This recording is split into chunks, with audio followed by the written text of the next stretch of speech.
Hoje nós vamos falar sobre dívida. Dívida. Provérbios 22, 7. Talvez você tenha trazido a sua Bíblia aí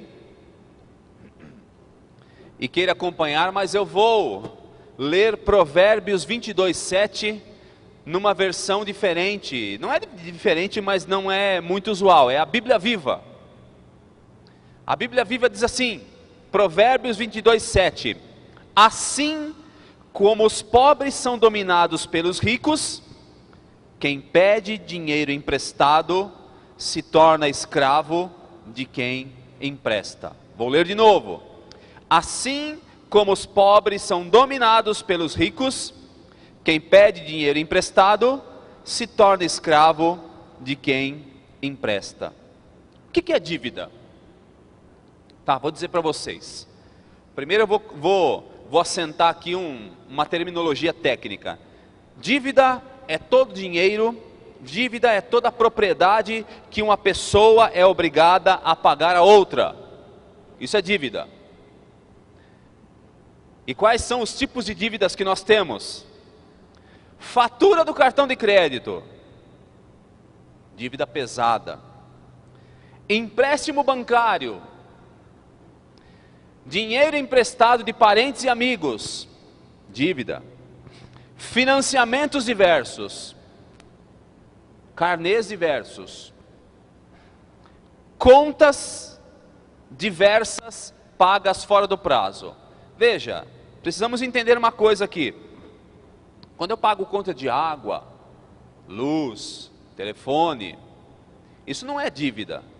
Agora, quando ela está atrasada e vem embutidos juros e correção, se transforma numa dívida, porque eu estou devendo. Então, dívida, trocando assim em miúdos, é escravidão. O texto lido nos mostra, quem pede dinheiro emprestado, ou seja, quem deve algo para alguém, se torna escravo daquele que empresta. Então dívida é escravidão.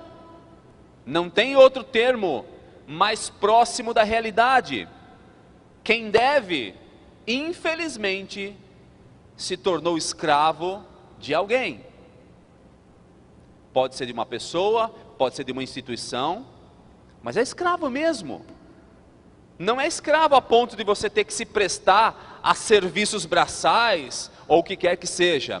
Mas você tem um vínculo com aquela pessoa, ou com aquela instituição, que só vai se quebrar depois que você pagar o último centavo. E em alguns momentos, você compromete a tua própria realidade de vida familiar por conta de uma dívida. Você compromete uma estrutura, e há famílias que realmente se destroem por conta de dívidas. O marido e a esposa se separam, os filhos não convivem mais, aquela estrutura familiar que antes era abençoada, que estava em paz, que a paz do Senhor, que excedia todo entendimento, estava sobre aquela estrutura, não existe mais, está todo mundo em pé de guerra por conta da dívida. Mas existe uma perspectiva bíblica a respeito da dívida. Vocês querem saber qual é? Romanos 13, 8. Sabe o que diz em Romanos 13, 8? Na sua parte inicial. A ninguém devais coisa alguma, senão o amor. Nós não podemos, nós não devemos dever coisa alguma a quem quer que seja. Então, o princípio aqui é bem incisivo e forte. O que a Bíblia pensa da dívida? O que a Bíblia diz a respeito do devedor? Nós não deveríamos dever nada para ninguém a não ser o amor. Deveríamos ser meramente devedores do amor. E aí sim, amar mais as pessoas e nunca se contentar. Sou sempre devedor. Eu amo vocês, amém, mas sou devedor, tenho que amar mais ainda, e mais, e mais. A única coisa que nós poderíamos dever é o amor. Para os irmãos verem como a questão da dívida é tão séria. Você sabia que a Bíblia coloca a dívida como uma maldição? Alguém já ouviu isso? Alguém já leu isso na Bíblia alguma vez? É sério. É sério. Porque às vezes a gente pensa, mas eu estou devendo uma quantia, devo algo para alguém, mas tudo bem, quando eu puder eu pago. Sim, ninguém está duvidando disso.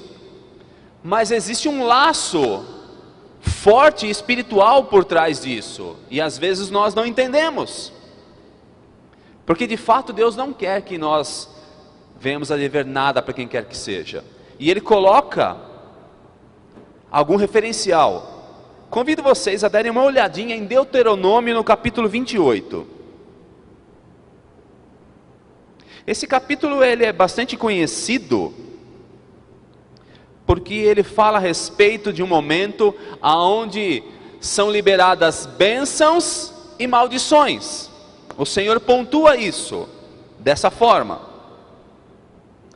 E lá no capítulo 28 de Deuteronômio, a começar pelo verso de número 1, e algumas Bíblias traz como título desse trecho aqui, as bênçãos sobre os obedientes, ou algum outro título parecido com esse. A palavra começa a dizer assim: se ouvires atentamente a voz do Senhor teu Deus, tendo cuidado de guardar todos os seus mandamentos, que eu hoje te ordeno, o Senhor teu Deus te exaltará sobre todas as nações da terra, e todas essas bênçãos virão sobre ti e te alcançarão, se ouvires a voz do Senhor teu Deus. E aí ele vem descrevendo N bênçãos, um monte de bênçãos. E lá no verso 12, a palavra diz assim: o Senhor te abrirá o seu bom tesouro, o céu, para dar à tua terra a chuva no seu tempo, e para abençoar todas as obras das tuas mãos, e emprestarás a muitas nações, porém tu não tomarás emprestado. Eu não sei se você já percebeu o potencial que o povo judeu tem de lidar com negócios. É só você olhar para o deserto deles. Brasil, brasileiro, o nosso Nordeste aqui, o nosso deserto, o povo vive batendo cabeça para instalar um poço artesiano, vive batendo cabeça para fazer aquela terra produzir. No meio do deserto da Palestina, existem várias comunidades, vários kibbutz, aonde eles têm água, aonde eles plantam e eles colhem e sobrevivem daquilo, porque existe uma bênção sobre esse povo, que faz com que de fato eles prosperem, não só ao lidar com finanças, mas a lidar com todas as coisas. E aqui Deus estava falando para eles: se vocês forem obedientes, essas bênçãos vão alcançar vocês, inclusive essa: emprestarás a muitas nações, porém tu não tomarás emprestado. Um dos grandes motivos pelos quais milhões de judeus foram trucidados nos campos de concentração, Auschwitz principalmente, foi porque os nazistas entendiam que os judeus detinham em suas mãos alto poder de finanças. E nós sabemos muito bem que o que move uma guerra não são só os soldados e os equipamentos bélicos, dinheiro. Então, eles sabiam que qualquer um que se aliasse aos judeus teria um alto potencial de dinheiro sendo injetado e permitiria que a vitória fosse alcançada com mais rapidez. Então, na cabeça de Hitler, temos que acabar com esse povo aí e vamos colocá-los em campos de concentração, vamos tirá-los do mercado, vamos tirar esse dinheiro de circulação, vamos colocá-los nos seus respectivos lugares. Bem interessante isso daí. É assim que o judeu age.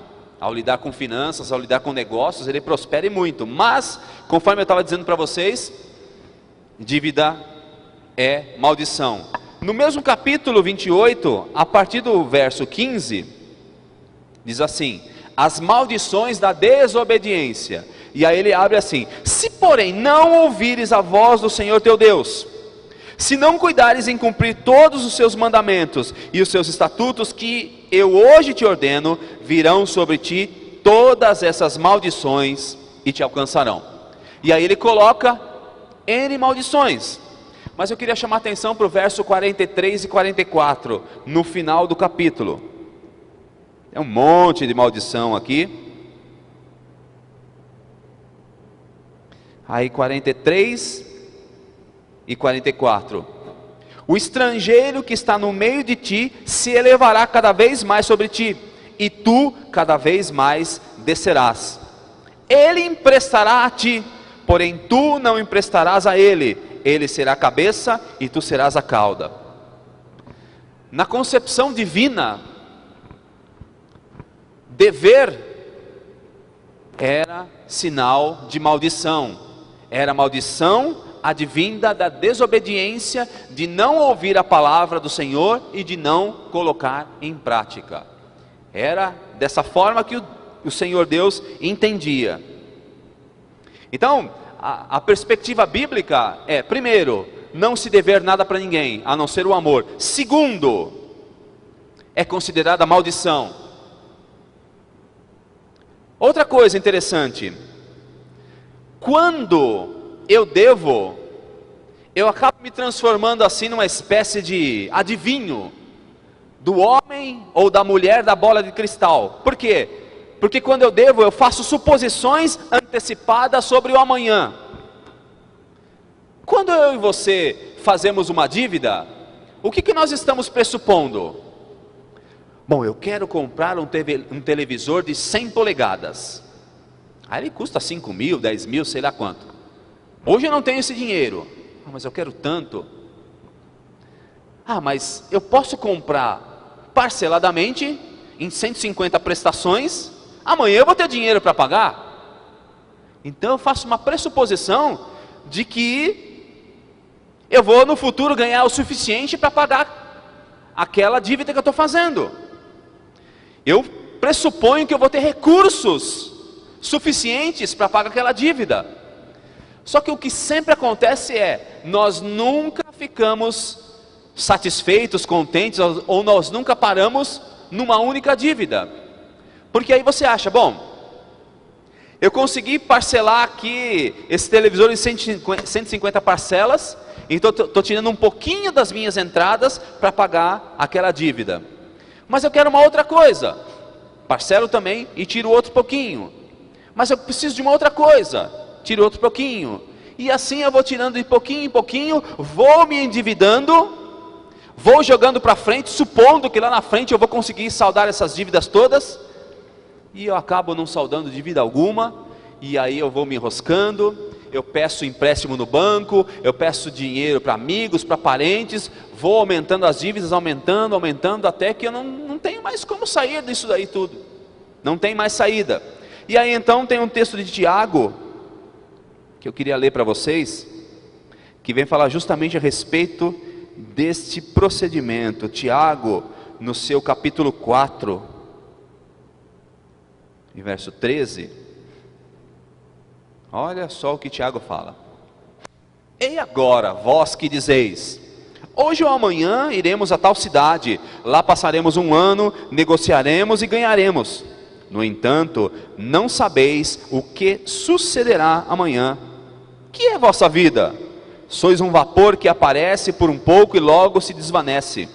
Em lugar disso, devias dizer: se o Senhor quiser, viveremos e faremos isto ou aquilo. Nós não sabemos o amanhã. Eu não sei se amanhã eu vou ter potencial para pagar a dívida que eu estou tentando fazer hoje, que eu estou querendo fazer. De repente eu posso até ter condições e pagar.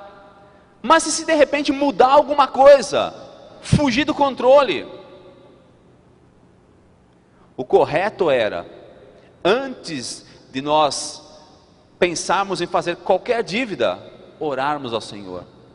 Senhor, Tu que conheces o amanhã, Tu que sabes o futuro, eu gostaria que o Senhor me ajudasse a entender se eu devo lançar mão dessa dívida, se eu devo comprar isso ou não. deveríamos agir dessa forma. Porque existem coisas que, se nós juntarmos dinheiro, se nós tivermos paciência, aguardarmos, nós conseguimos comprar à vista com desconto. Existem outras coisas que o valor é muito maior. Aí talvez você só alcance aquilo com financiamento, com um empréstimo, com um parcelamento longo. Nesse momento é hora de você consultar ao Senhor e perguntar a Deus: eu devo? E talvez você esteja pensando, mas como é que Deus vai me responder? Irmãos, talvez Deus não mande um anjo falar com você, nem chegue e fala: Edson, é o Senhor que vos fala, não comprarás. Ou talvez ele possa até falar dessa forma, agir dessa forma, mas via de regra ele não vai fazer isso. Ele vai trabalhar com a paz. Se você for fazer um negócio e não encontrar paz no seu coração, fuja desse negócio. É o primeiro indício de que algo está errado. É o primeiro indício. Volte no dia seguinte, deixe para depois, porque aí acontecem duas coisas. Primeiro, Deus está te orientando, colocando paz no seu coração quando você deve fazer alguma coisa, e te deixando intranquilo quando você não deve fazer. Agora, quando você tem aquele desejo enorme, puxa, eu quero tanto um televisor de 100 polegadas, levantou com aquele desejo, foi na loja, apreciou, não vou comprar não, amanhã ou depois eu volto. Muitas vezes, aquele desejo que nós tínhamos, começa a ser substituído por uma razão. Para que eu vou comprar isso? Para que eu vou me endividar? Eu estou precisando realmente disso?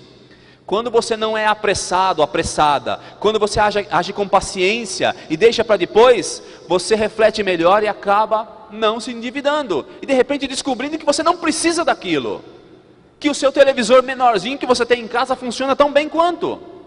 Você lucrou, você ganhou, foi abençoado. Então, fazer suposição para o amanhã que você vai ter potencial para saldar aquela dívida é muito perigoso, porque nós não conhecemos o amanhã. Pode haver uma mudança econômica no país, pode haver uma crise, ou pode ser que não aconteça nada disso. De repente você ficou desempregado, o que piora a tua situação. Ou de repente há uma necessidade séria de você investir dinheiro, alguém ficou doente, precisa estar internado, você precisa comprar medicação ou pagar pelo leito do hospital. E agora? Eu vou pagar o quê? O remédio ou o televisor? Se lá atrás você não tivesse feito a dívida, agora você estaria com as suas finanças livres e desimpedidas. Então nunca faça suposição sobre o amanhã. E mais, por incrível que pareça, a dívida pode negar uma oportunidade a Deus. Mas como assim? Não entendi. Marciano, aquele testemunho seu que você contou terça-feira passada, do dinheiro que saía do caixa eletrônico, conta para os irmãos aqui. Eu, logo no começo da minha conversão, passei por um estreito financeiro e andando na rua, falando com Deus, e eu lembro que aquele mês eu precisava de R$500 para quitar as dívidas daquele mês, né? E fui embora trabalhar tal, e eu me lembro que Campinas era feriado, e eu só tinha R$160 no banco, precisava fazer compra. Aí eu fui trabalhar, no retorno eu fui retirar esses 160 e começou a cuspir dinheiro, né? O caixa eletrônico cuspiu R$550 a mais. No momento de desespero eu peguei aquele dinheiro, né? Eu vi que saiu a mais, pus no bolso e fui embora, mas não tive paz. Continuei com aquele dinheiro, era feriado, e fiquei com aquilo no meu coração. Será que é bênção? Será que é maldição? Tinha acabado de me converter. Eu falei, não, vou esperar, na quinta-feira eu volto no banco e devolvo. E quando eu voltei para devolver, eu fui muito mal atendido no caixa, né? O primeiro momento eu fui falar com a moça, falei, olha, eu tive um problema para sacar dinheiro ontem aqui. Ah, agora, depois a gente vê isso, porque teve um problema menos fim de semana, no feriado. Falei, não, eu vim aqui devolver o dinheiro. Aí ela já me tratou diferente, chamou o gerente, sentei para conversar com o gerente, aí já me atenderam diferente. Devolvi os R$550, era de uma pessoa que foi antes de mim, uma senhora, foi sacar, o caixa enroscou o dinheiro. enroscou, não saiu para ela, eu fui na sequência, esse dinheiro veio para mim. E eu fiquei pensando, eu fiquei dividido por quê? Porque era realmente a quantia que eu precisava, os 500 reais, eu falei, nossa, ainda veio com o dízimo ainda, né? Porque veio 550, tiro 50 do dízimo, é o que eu precisava. Mas eu não tive paz. Como eu não tive paz, eu voltei na quinta-feira, devolvi, e ouvi até de líderes, né, de alguns pastores, não era da igreja, mas era de uma outra igreja na época, que eu fui falar o que tinha acontecido com esse dinheiro, e as pessoas me falaram, olha, você abriu mão da bênção, Deus estava te abençoando, e você simplesmente não quis a bênção de Deus. Isso eu ouvi de líderes, de pastores na época, mas não tive paz, né, porque esse dinheiro não era meu, eu devolvi. Aí eu não sabia se eu chorava porque eu tinha devolvido ou se eu chorava porque eu tinha... Aí eu abri mão da bênção, eu era novo convertido, né? Aí eu fiquei mais perdido ainda, né? Mas hoje eu entendi que, como eu não tive paz, não era de Deus, não? Obrigado, Marciano. E aí, irmãos? Vocês decidem. Nessa noite a palavra está com vocês. Marciano, abriu mão da bênção ou não? O que vocês acham? Veja, ele precisava daquela quantia. E aí o Senhor, Deus de todo ouro, toda prata, proporcionou que aquela quantia saísse do caixa. Que coisa linda! Com dízimo e tudo. Deus se antecipa até nisso. Só que ele devolveu o dinheiro tinha dono. Será que ele abriu mão da bênção? Com certeza não, irmãos. Com certeza não. Duas coisas aqui: a paz, que é necessária em todas as situações.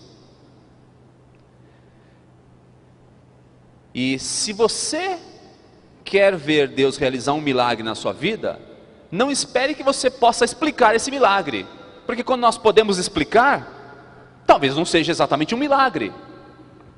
Um milagre é algo inexplicável. Agora, olha que bênção, de repente até o Marciano poderia dar um testemunho, irmãos, eu fui lá e Deus bradou, fez um milagre, saiu dinheiro, tal e coisa, mas ele talvez nem imaginaria que alguém sofreu um dano. Talvez o banco até ressarcisse aqueles valores, sem problema nenhum, mas não era a forma correta, não era o jeito correto. Quando eu estou endividado, eu posso correr o risco de negar a oportunidade a Deus de demonstrar o quanto Ele é real e fiel na minha vida. Porque eu não preciso extrapolar nada. Eu não preciso fazer 150 parcelas para adquirir um televisor de 100 polegadas. Se Deus quiser me dar aquilo, Ele vai me dar. Porque Ele é fiel, sim. Porque Ele é real. E a Bíblia diz, agindo Deus, quem impedirá? Se Ele quiser dar, Ele dá. Mas se Ele não quiser dar, eu não vou dar uma mãozinha para Deus. Eu vou deixar Deus demonstrar o que Ele é na minha vida. E mais, quando eu permito que Deus demonstre a sua realidade, a sua fidelidade sobre a minha vida, eu também me resguardo de erros. Eu deixo Deus trabalhar, eu deixo Ele definir. E quando isso acontece, muitos erros que eu poderia cometer não serão mais cometidos. Então, meus queridos, pense sempre nisso. Dívida é maldição, sim. Dívida é uma suposição antecipada sobre o amanhã, sim. E a dívida nega a oportunidade a Deus de mostrar o que Ele é. Ele é real e Ele é fiel. O cartão de crédito hoje, eu posso atrelar uma maldição? É gastar um dinheiro que eu não tenho, supondo que eu terei para pagar a fatura, ou não? Vamos falar disso daí.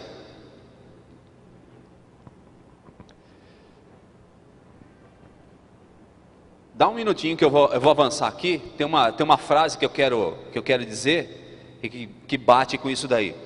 Mas tudo bem.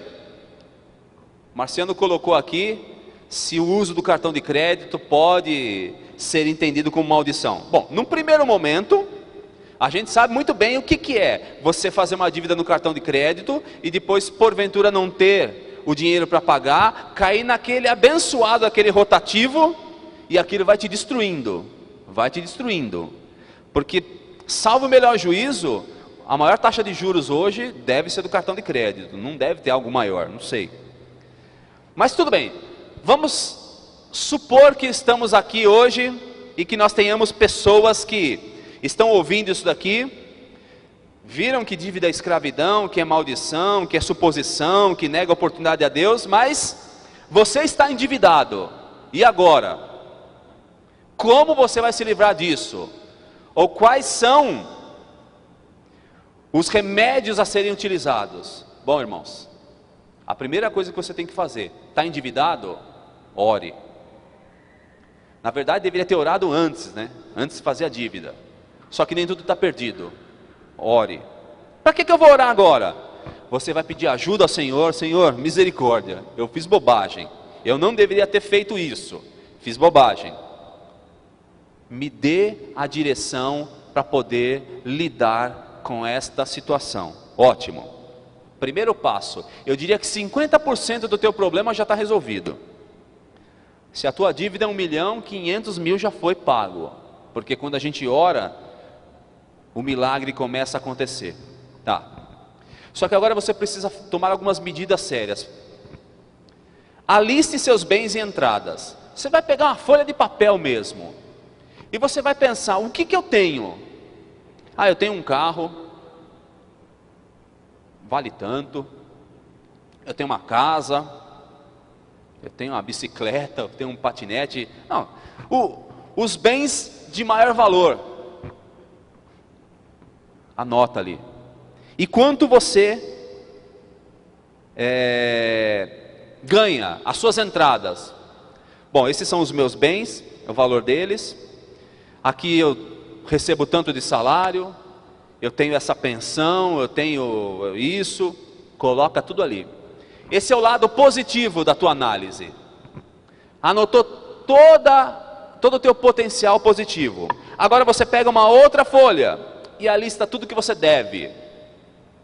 Esse é o mais complicado, porque você precisa, sabe por que eu estou falando, pegue um papel e uma caneta e anote? Porque você precisa ser impactado visualmente por algo que você só sente no seu bolso. Você sente no seu bolso, mas às vezes você não consegue mensurar qual é de fato o buraco, o rombo, o quanto está ruim. Então, se de um lado você tem os teus bens e as tuas entradas, e do outro lado, quanto você deve, muitas pessoas já chegaram a fazer uma análise, e é o próximo passo, alistou tudo que você tem, alistou tudo que você deve, estabeleceu um orçamento por escrito. Agora você cruza as informações. Já ocorreu de pessoas cruzarem as informações e descobrirem que a casa que ele imaginou que ele tinha, nem mais tinha, porque as dívidas eram tão grandes, que se ele vendesse todo o seu patrimônio, ainda ia ficar devendo. Então ele imaginou que tivesse a casa, que tivesse o carro, mas o potencial de devedores era muito maior. Então, primeiro você precisa saber o que você tem. Relaciona. Agora você precisa saber o quanto você deve. Relaciona. E agora você vai analisar. Eu faço isso com uma planilha do Excel, mas nem todo mundo domina a planilha do Excel, então você pode pegar papel, caneta mesmo e fazer continha lá, calculadora e tal, e calcular. Estabelecer o seu orçamento por escrito, você sabe agora o tamanho do teu rombo financeiro. Ótimo. Agora você vai fazer algumas coisas. Primeiro, estabelecer um programa de adiantamento de pagamento. O que é isso? Gente, quando nós temos várias dívidas, elas têm formatos diferentes, elas têm volumes diferentes, elas têm implicações diferentes. Existem dívidas pequenas. Ah, eu devo para a padaria, eu devo para o mercadinho, eu devo para o jornaleiro. Dívidas pequenas. E essas dívidas, você vai lá e salda essas dívidas e ponto final. Mas existem dívidas grandes. Ah, eu devo para o banco, e quando eu atraso, juros e correção, e tem uma parcela. Eu devo para o cartão de crédito, eu caio no rotativo, aquilo cobra juros, correção, eu não pago, juros pesados. Então, o que você vai fazer? Num primeiro momento, você deve pagar as dívidas menores. Por quê? Porque nesse momento você está potencializando as suas finanças. Esqueça as dívidas maiores por enquanto. Porque se você tem 10 dívidas, 8 pequenas e 2 grandes, e se você se desesperar, não, eu preciso pagar as dívidas grandes, você não consegue pagar as grandes, as pequenas, e você não paga nada. E você continua naquele ciclo. Comece a pagar as dívidas pequenas e vá se livrando delas. Eu estou devendo ali no mercadinho, vou lá, paguei mercadinho, o mês que vem não tem mercadinho, acabou. Eu estou devendo na banca de jornal, pago. Eu estou devendo remédio na farmácia, pago. Eu estou devendo na floricultura, pago. Isso significa que você acertou naquele mês, no mês seguinte, aquele dinheiro está à tua disposição. Então você pagou uma dívida pequena, outra. Então de 10 dívidas, 8 pequenas foram pagas, sobrou 2 grandes. Ótimo. Você já tem um potencial financeiro livre nas tuas mãos. O que você vai fazer agora? Você vai dar atenção para as dívidas maiores. Indiscriminadamente? Não. O que você vai observar? Eu estou devendo um financiamento de um veículo para o banco X, e eu estou devendo no cartão de crédito. Você vai escolher aquela que possui juros mais altos. Obviamente nesse caso aqui, entre financiamento de veículo e cartão de crédito tem juros maiores. Então você potencializou as suas finanças, pagou as dívidas pequenas, juntou dinheiro para poder começar a pagar a dívida do cartão de crédito, juros maiores. Por quê? Porque enquanto isso ficar pendente mês após mês, os juros maiores vão morder fatias maiores das suas finanças. Então pega o juro maior, acabou com ele, o outro juro, e assim sucessivamente. Eu tenho 5 dívidas pesadas, eu não sei como é que eu vou começar a pagar. Eu vou olhar quem cobra mais juros, e eu vou escalonar. Primeiro esse, dos juros maiores aos menores, vou pagando os maiores, e assim eu vou indo. Irmãos, é óbvio, isso aqui você não vai conseguir fazer em um mês, 2. Isso aqui é um trabalho de meses, e muitas vezes até de anos. Um ano e meio. É muito rápido se endividar. Pronto. É muito difícil você se ver livre das dívidas. Então você vai fazendo dessa forma. Paga as dívidas menores, as maiores por juros. O que mais você tem que fazer? Considere um aumento do teu orçamento. O que é isso? Primeiro, de repente você pode estudar e melhorar a tua qualificação, conseguindo uma posição melhor no teu ambiente de trabalho, ou mesmo um outro trabalho com um salário melhor. Isso é você. Você pode considerar também a possibilidade de toda a família estar imbuída para capitalizar e ajudar a pagar aquelas dívidas. Eu já falei aqui para vocês e volto a repetir. Quando nós falamos a respeito de finanças, não existe essa de que o pai carrega nas costas e a esposa, a mãe, ela está alienada. Não existe essa de que o casal carrega a dívida nas costas e os filhos estão alienados. Todos têm que saber qual é o tamanho do buraco no qual a família se encontra. Todos têm que ter esse conhecimento para que, se for necessário, inclusive, vender coxinha no farol, vender chiclete na esquina, vender picolé de porta em porta, as crianças também façam isso. Mas isso daí não é trabalho infantil, não vamos ter problema. Gente, nós estamos aqui tentando aliviar a família de uma situação financeira terrível. Então talvez você receba uma promoção, talvez você faça um curso. Irmãos, talvez você pense, mas eu não tenho dinheiro nem para saldar as dívidas, como é que eu vou fazer um curso? Não vou dizer nem que tem milhões, mas vou dizer que tem centenas de cursos gratuitos na internet, de tudo quanto é tipo. De repente você acha que pode lidar com tal coisa para engrossar as tuas finanças. Esse final de semana eu fiquei sabendo do pai de uma conhecida nossa. Ela trabalha com artesanato, a irmã dela faz trufas, e o velhinho ali, já com seus 70 anos, todos os dias, pela manhã, ele se levanta, toma o banho, coloca aquela roupa, sai bem de socialzinho, para vender trufa. Ele pega a trufa da filha para vender. E aí ela falou, e ele levanta por mês R$1.000. Tem a aposentadoria dele e mais R$1.000 vendendo trufas. Eu não sei se ele está passando por uma necessidade financeira. Eu sei que ele está no caminho certo para evitar estreitos financeiros. Então, nós não temos que ter medo de trabalhar, não temos que fazer os nossos filhos passar por esses medos. Muito do que as dívidas trazem de negativo, o trabalho traz de positivo.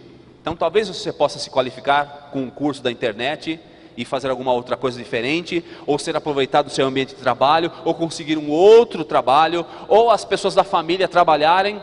Tudo isso vai somando divisas para que as finanças possam ser atendidas. E uma coisa muito importante, se o apóstolo Paulo estivesse aqui, ele ia dizer algo mais ou menos parecido assim: rogo-vos, irmãos, pelas misericórdias do Senhor, que não façais novas dívidas. Pelo amor de Deus, está endividado, vai gastar mais dinheiro. Aonde você quer chegar com isso? E não faça nova dívida, não é porque a gente está sendo chato aqui. Primeiro, o dinheiro não é seu. Se você deve, você não tem como pegar aquele dinheiro e comprar outra coisa. Paga primeiro o que está devendo. Você não pode pegar aquele dinheiro, não é seu. Isso chama-se iniquidade, desequilíbrio. Eu não posso agir dessa forma.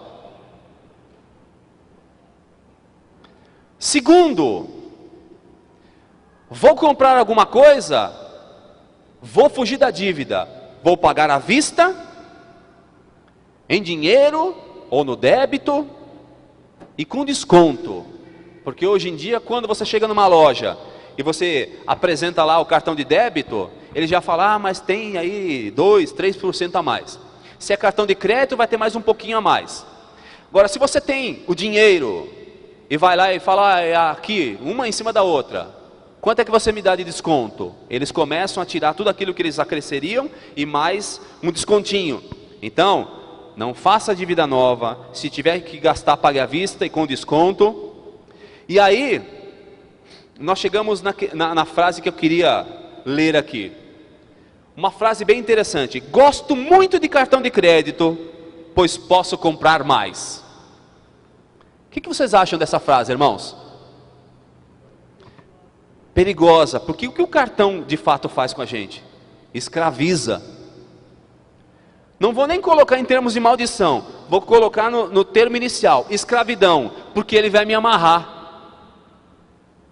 Eu vou, puxa, não tenho como pagar isso aqui à vista? Faz um cartão em 6 vezes. Ótimo. Eu vou ficar amarrado naquele camarada ali naquela loja por 6 meses. E todos os meses a faturinha vem e aquele dinheiro chorado, que eu poderia estar utilizando para outras coisas, está indo embora. Houve uma época da minha vida que eu era fã de ir no mercado e passar os ditos cheques pré-datados. E um dia eu cheguei à conclusão que aquilo ali era uma furada muito grande. Falei, Deus, o que é isso? Eu vou lá, compro, dou cheque para 40 dias, já comi tudo, já foi para lugares escusos, já estou tendo que comprar de novo e nem paguei aquilo, porque a cada 30 dias eu faço a compra do mês, mas eu estou dando cheque para 40 dias, que escravidão é essa? Os caras estão me amarrando aqui, e aí eles aumentavam de 45 para 60 dias, e aí tinha datas especiais lá para 100 dias, eu nunca mais vou me ver livre desse povo, até que um dia eu falei, Noemi, esse mês nós não vamos fazer compra, nós vamos estreitar aqui para poder passar um mês, no mês seguinte a gente vai comprar à vista. Conseguimos fazer e nunca mais. Ficava escravo do supermercado, o cartão de crédito me deixa escravo das empresas, então eu pago em 6 vezes, todo mês aquela quantia sai, e de repente no meio do caminho eu precisaria daquele dinheiro para outra coisa, mas eu já estou amarrado ali, estou atrelado, estou escravo daquela empresa.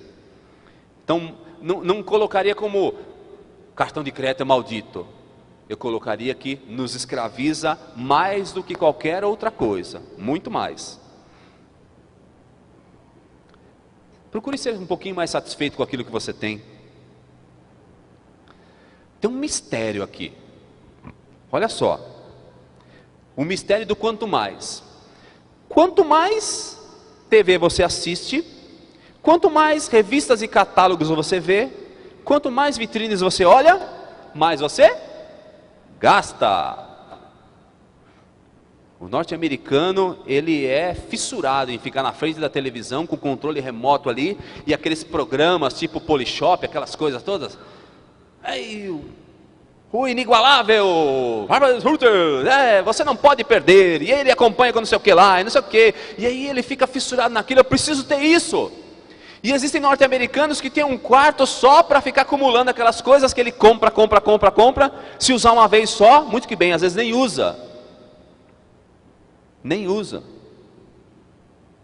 Então, quanto mais televisão a gente vê, a gente fica enfeitiçado pela mídia. Quanto mais catálogo a gente lê, revista, quanto mais vitrine a gente olha, perigosíssimo isso, muito perigoso. Porque isso daqui me leva a estar descontente. Eu olho aquelas coisas novas ali, vejo um carro novo na televisão, olho para o meu carro, fico descontente. Vou no shopping, na vitrine, aquela calça, aquele sapato, eu fico descontente com aquilo que eu tenho, eu quero esse daqui. Olha o catálogo, puxa que bacana esse produto, eu fico descontente com aquele que eu tenho. E isso me leva à dívida.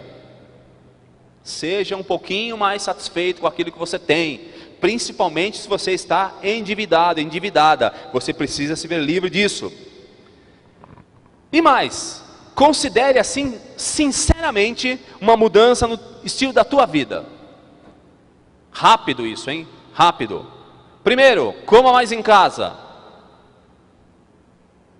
Sabe aquele almoço de final de semana? Eu também gostaria que todas vocês mulheres não precisassem cozinhar no final de semana, por exemplo. Mas será que as finanças comportam isso? Nem sempre. Coma um pouquinho mais em casa. Procure estar mais em casa, se alimentando. Melhora a qualidade da tua alimentação e os valores gastos são menores. Tá, de vez ou outra você pode comer fora, mas pensando em se ver livre de dívidas, coma mais em casa. Segundo, passeie menos, viaje menos.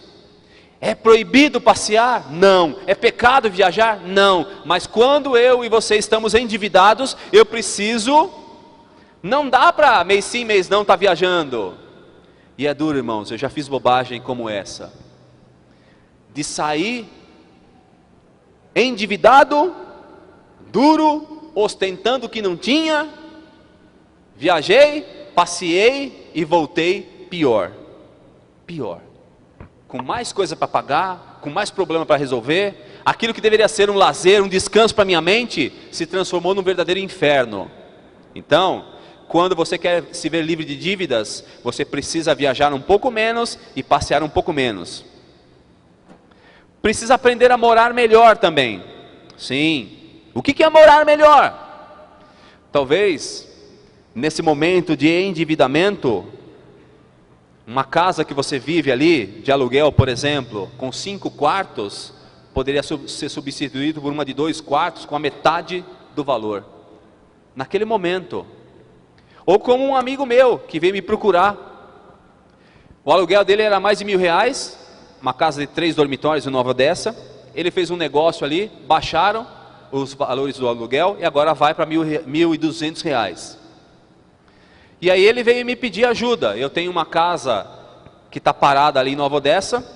Na verdade o que vale naquela casa é o terreno, só, porque a casa mesmo tem um quarto, uma cozinha, um quartinho, uma sala. Ele vai sair da onde ele está com 3 dormitórios para entrar naquela casa. E aí ele falou, eu quero pagar. Eu falei, então vamos fazer o seguinte, quando você puder me pague R$500. Então, provisoriamente, ele vai deixar de pagar 1.200 para pagar 500, vai se apertar com a família, ele, a esposa e 3 filhos, para se ver livre de dívidas. E talvez lá na frente, ele mude a situação financeira dele. More melhor. É bom ficar numa casa de 3 dormitórios? É bom, mas pagar 1.200 de aluguel não é legal. Agora eu vou ficar numa de 1 dormitório, tem mais um quartinho, mas eu vou pagar 500. Menos da metade. Vou poder capitalizar e vou poder sair da dívida. Ótimo. Ande de carro melhor também. É legal ter uma Ferrari. Muito bom. Mas talvez você pudesse ter um Fusquinha. Talvez o Fusquinha te leve no mesmo lugar que a Ferrari e não te dê tanto gasto em seguro, em peça talvez, ou outra coisa qualquer. Então são detalhes das nossas vidas que nós precisamos observar. E que, considerando uma pequena mudança no estilo de vida, vai fazer com que a gente apresse o pagamento de todas as nossas dívidas. Depois talvez você possa voltar às práticas antigas, mas vai haver um momento que é preciso estreitar. E por fim, meus amados, não desista nunca.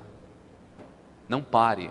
Eu falei, para você se ver livre de dívida, 1 mês ou 2 talvez seja pouco. 1 ano, 1 ano e meio, às vezes até mais.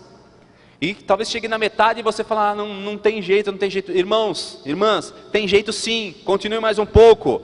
O problema é que nós temos uma falta de continuidade muito grande. Tudo aquilo que nós fazemos, temos a mania de parar pela metade. Não chegamos no final para ver aquilo que Deus tem reservado para nós. Tem que chegar no final. O jogo acaba nos 45, às vezes um pouquinho mais, mas você só vai saber do resultado no final. Tem que correr todo o trajeto para saber quem chega no final, quem é o vencedor. Não tem como descobrir nos primeiros passos ou na metade, tem que ir até o final. Então se você decidir entrar num projeto para se ver livre de dívidas, entre nesse projeto com seriedade e não desista, vá até o final, você vai conseguir, com toda certeza. Eu quero ler mais um texto aqui, no livro de Provérbios, Provérbios 3, 27 e 28, diz assim: não negues o bem a quem de direito, estando no teu poder fazê-lo. Não digas a teu próximo, vai e volta amanhã, vai e volta, amanhã te darei, tendo tu contigo. Sabe o que esse texto está falando? Pague suas dívidas prontamente. Não atrase os pagamentos. Procure não atrasar os pagamentos. E principalmente, não atrase os pagamentos para usar o dinheiro de outras pessoas por mais tempo. Você deve para o padeiro, deve lá na padaria. E aí você, em vez de ir lá e pagar a sua dívida, não, você retém o dinheiro para fazer outras coisas, ou simplesmente para trabalhar com esse dinheiro. Não faça isso. Não faça isso. Não retenha aquilo que pertence aos outros. E mais, o mesmo livro de Provérbios, no seu capítulo 17, e o verso 18, diz assim: o homem falto de entendimento compromete-se, tornando-se fiador na presença do seu vizinho. A Bíblia Viva diz assim: é pura tolice assumir o compromisso de pagar as dívidas de outra pessoa. Fiador. A Bíblia recomenda que nós não devemos ser fiadores de ninguém. Mas como é que nós vamos fazer então? Quando é preciso ser fiador. Eu preciso alugar essa casa, estou precisando de fiador. Você pode ser meu fiador? A Bíblia diz que não, se vira. Usa seguro fiança, usa qualquer outra coisa. Como é que eu vou me portar? Irmão, irmã, você só pode ser fiador de alguém se, por exemplo, o aluguel é R$500 e você tem no teu controle financeiro R$500 sobrando todo mês. Se você tiver esse dinheiro a mais, você pode ser fiador. A Bíblia não recomenda que seja, mas se precisar, olha para as suas finanças, porque se aquela pessoa deixar de pagar aluguel, você tem que ter esse dinheiro para pagar, senão você estará endividado por conta da dívida dos outros. Ser fiador só se tiver a quantia. E por fim, Provérbios capítulo 6.